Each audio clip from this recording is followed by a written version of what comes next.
Thank you everyone for attending, and thank you for having me here today. My name is Namjae Choi, and I work as a computational nuclear reactor physicist at Idaho National Lab.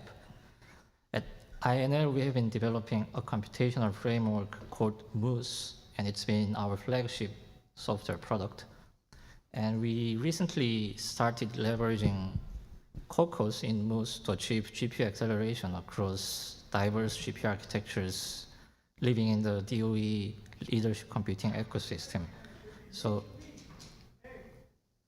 in this presentation, I'd like to share some of our experiences, including key approaches and challenges. So MOOSE stands for Multiphysics Object-Oriented Simulation Environment, and its development started in 2008. So it's been almost 2 decades since the initiation of Project MOOSE.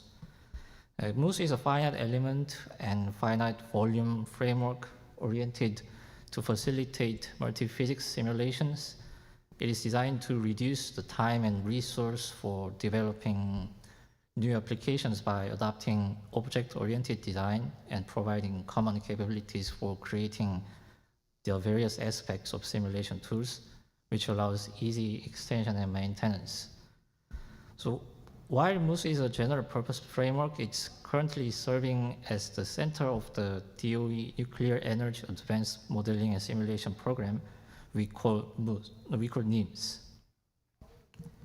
So MOOSE features a vast ecosystem we call MOOSE Herd, and as of this February, there are 26 modules and 51 tracked projects and applications tested in our CI/CD system, with potentially many more untracked projects. And it has yielded multiple award-winning applications, including itself. And Blue Crab, which is a bundle app of neutronics, thermohydraulics, and material applications in the MOOSE Herd, is serving as an important ModSim tool for the Nuclear Regulatory Commission to support licensing advanced nuclear reactors in this nation. And this figure shows part of the MOOSE Herd and their dependencies, focusing on our lab's controlled applications. But as you might imagine, MOOSE has focused on traditional CPU-based parallelization, and we have been falling behind recent disruptive changes in computing landscape towards GPU or accelerated computing. So it's not possible to migrate MOOSE to accelerators in a short period of time, but we should still assess these technologies, or otherwise we will lose customers interested in their benefits. So the Connect program, which is part of NEAMS, was launched to assess the integration of the Exascale Computing Project technologies into MOOSE, and Kokkos and MFEM were chosen for different purposes. And of course, this presentation will be about the Kokkos-MOOSE integration. So as introduced in the beginning, MOOSE adopts object-oriented design, and this object-orientedness is the key to the pluggable design of MOOSE. MOOSE provides various objects performing different functions, and users simply plug in required objects in their inputs and play. They can either use existing objects shipped in the framework or modules, or create their own objects by subclassing base classes and register them to the MOOSE factory. The most representative object showing the design philosophy of MOOSE would be kernels, which represent piece of physics. Users derive their kernels from the base class and provide minimal implementations representing their physics by overriding some hook methods. The interface is designed intuitively so that they can easily translate their weak form equations into the code. Once they provide minimal implementations, MOOSE does the rest. So this is a typical template method pattern which heavily relies on dynamic polymorphism, and we want to keep the same design on GPUs. But the issue is, dynamic polymorphism involves a lot of restrictions and performance penalties on GPUs, as you might be already very well aware of. So the key question for the Kokkos-MOOSE integration becomes how to implement the same design in a static way. So the typical approach for the static polymorphism would be what we call curiously recurring template pattern, or CRTP, where a base class becomes a template instantiation of its derived class. This makes the base class know the derived class type in compile time so that they can statically cast this pointer to the derived class type and call the derived class method statically. And the override behavior is mimicked by function hiding.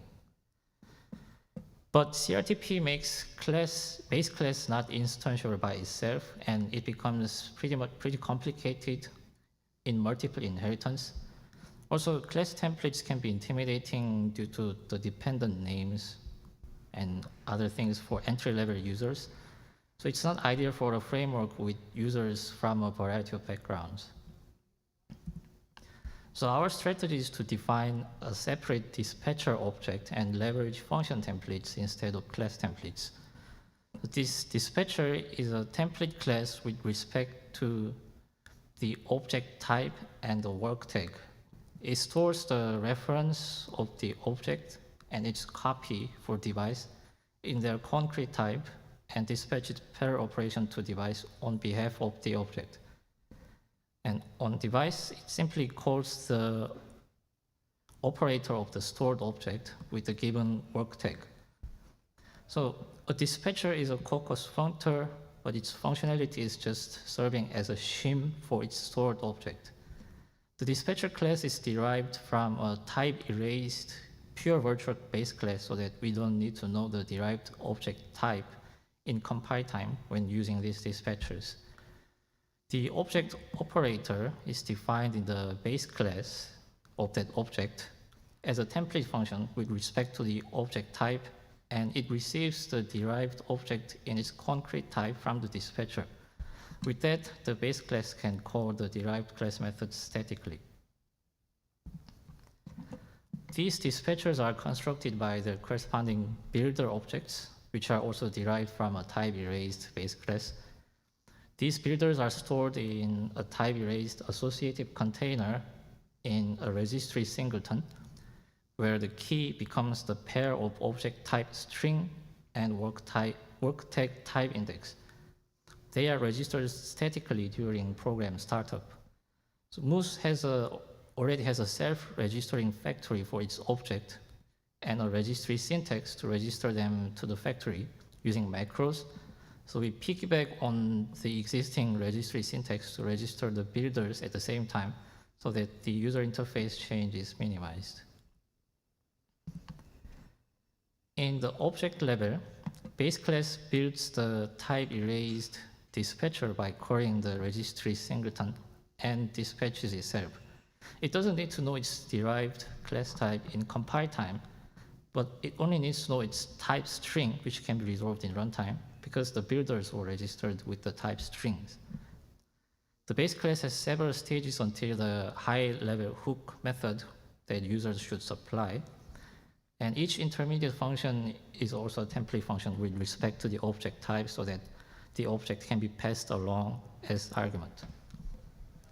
All the functions are invoked statically through the object. And advanced users can redefine each function in their derived classes with the same signature to override base class behaviors.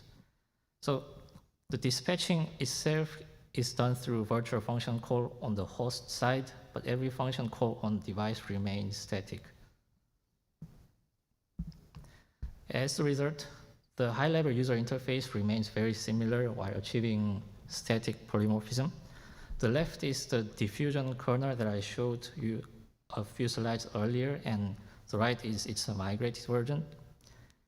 And you can quickly notice that they have very similar interfaces, which will require only minor porting efforts. But there are trade-offs with this design.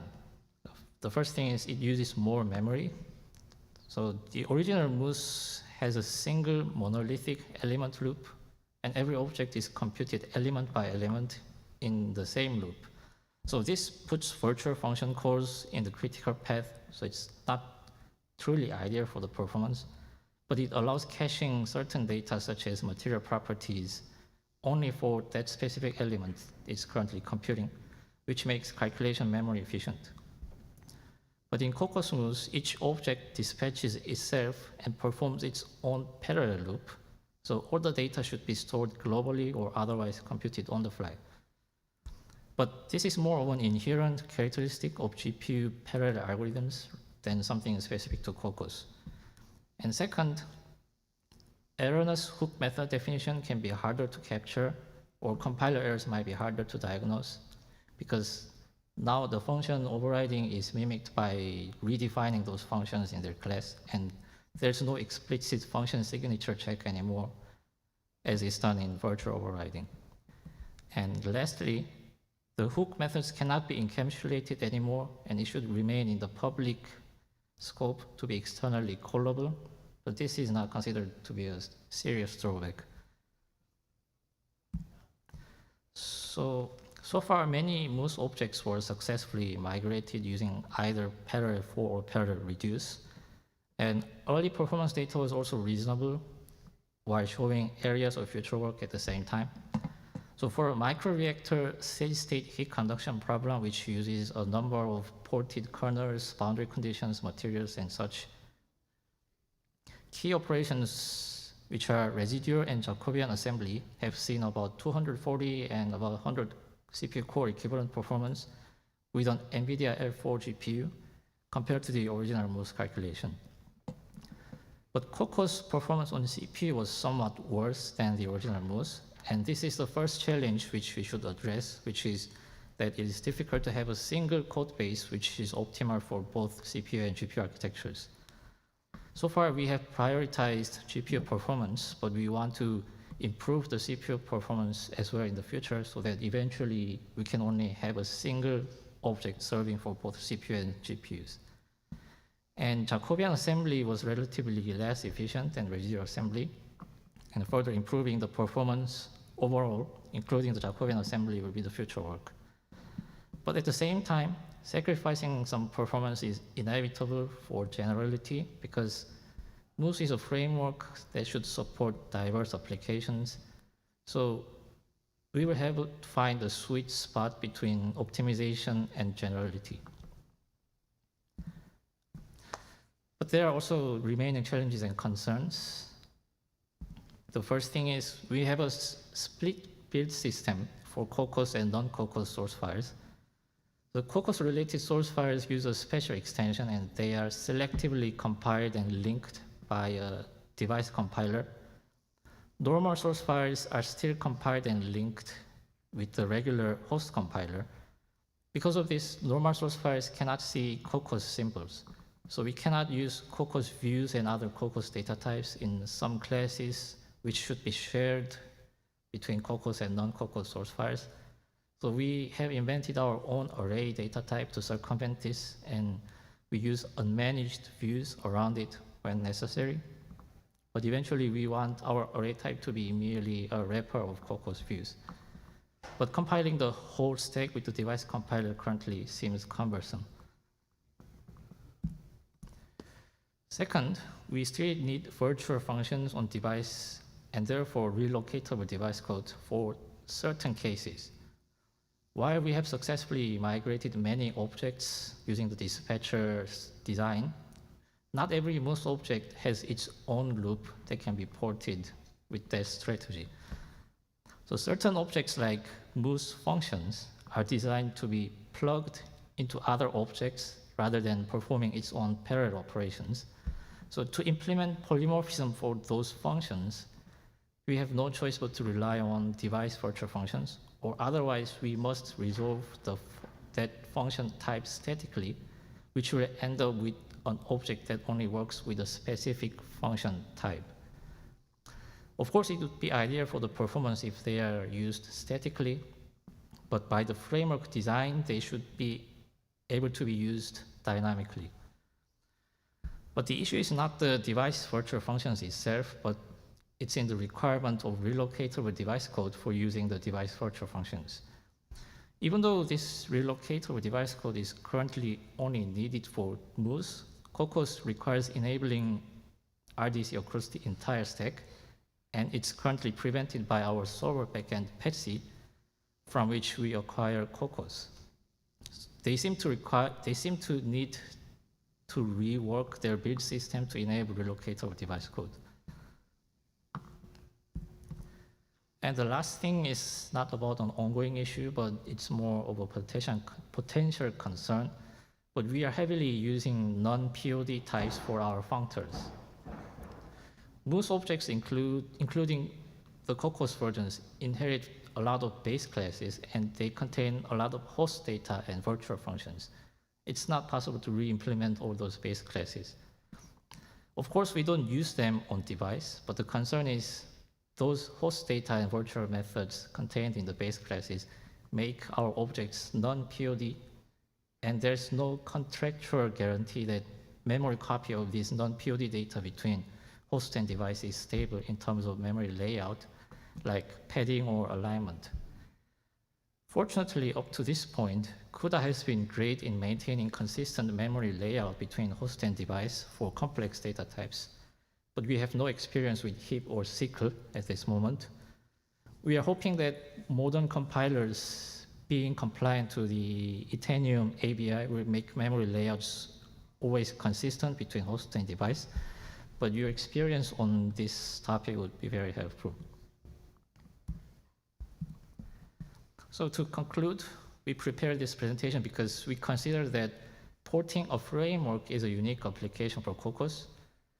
The libraries and applications can hide all the complexities behind APIs and evolve internally, but frameworks like MOOSE must expose flexible extension points and maintain architectural patterns that support polymorphism.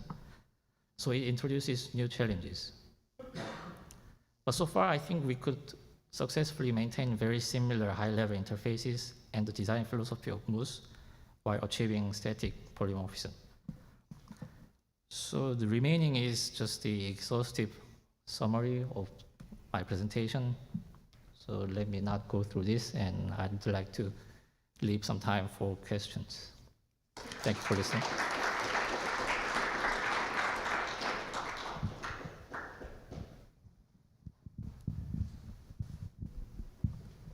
So I'd be curious to hear a bit more about your challenge with virtual dispatch, because we don't actually require RDC for using virtual function on the device.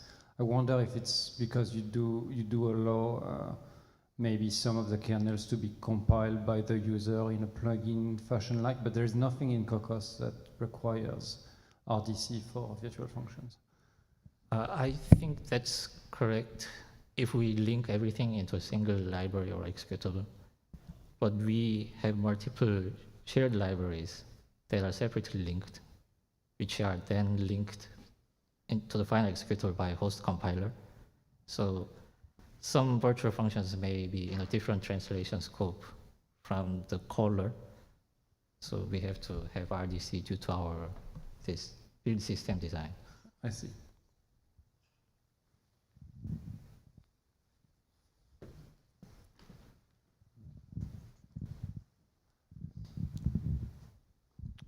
I just wanted to remark that we had other users complaining about using non-device compatible types in kernels, like also at the community event a couple of weeks ago, and we are looking into that either by providing a workaround or maybe a wrapper. But I mean, I'm a little surprised that you said that they have different layouts, because ultimately what we do is we always mem copy from the host to the device. So I mean, of course it might reference different data, but I mean, just copying the kernel should give you the same layout, right? So that's also applicable to heap or SQL. So yeah, as I said, CUDA has been very good at this. The only exception that I saw was with the Microsoft C. If I have a vector or bool in a class, it breaks memory layout. But other than that, they were all great. But So, I mean, even if it's a vector doesn't store its data directly, right? You just copy the surrounding thing. okay. So yeah, we can use non-POD types confidently, basically.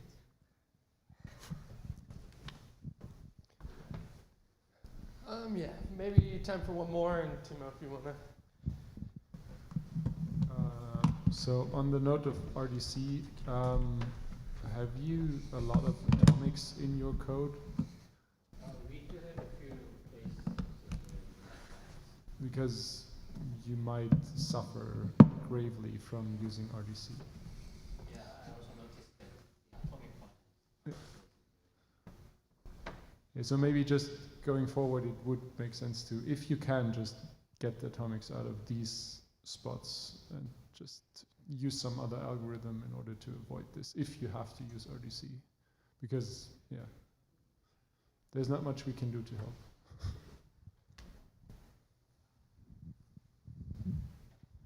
All right, thank you very much.